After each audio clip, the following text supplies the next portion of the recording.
Hey, what's going on YouTube? Hiker Dave here. I just got back out of this, you see that blue van right there? Anyways, out of this trailhead right here.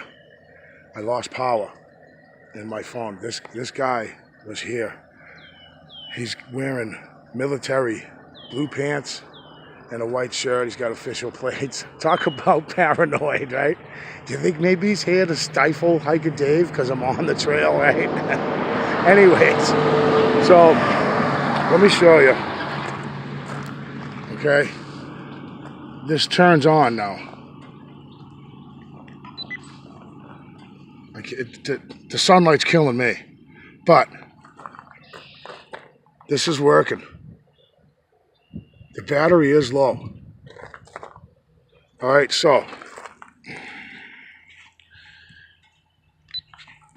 I was that video just shut right off. That was it. I was walking into that little thicket there of right by the water, which where I was on the other side of this little finger here, this little finger of land, this water on the other side, and I was on the other side of that.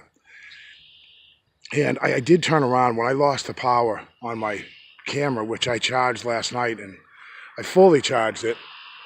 The light shuts off when it's fully charged. It takes a couple of hours. The light shut off. I turned it off, pre-packed my bag for today. And I had the opportunity to go for a hike today.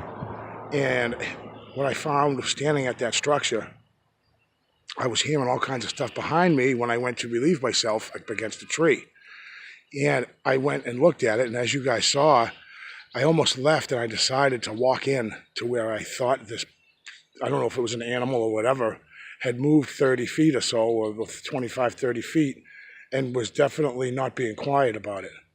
I got right into that area and the camera died. Now, I don't know what the deal is. I'm not at the point where I'm believing the woo at the moment. I am not going to discount it as far as them controlling electronics and stuff like that. But if I have the mindset, and there he goes, Mr. Official.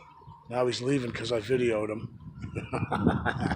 Anyways, very strange, guys, having the power go out on my camera, which has never ever happened to me because I have OCD when it comes to having my phone 100% charged and having my cameras ready to go whenever I go on a hike, whether I use them or not. So I just want to let you know, you guys know who give a crap. I'm still alive. I didn't get scooped up by Sam Squamps and taken away and held for ransom, right? So thank you for clicking, guys. I'll definitely see you on the next one.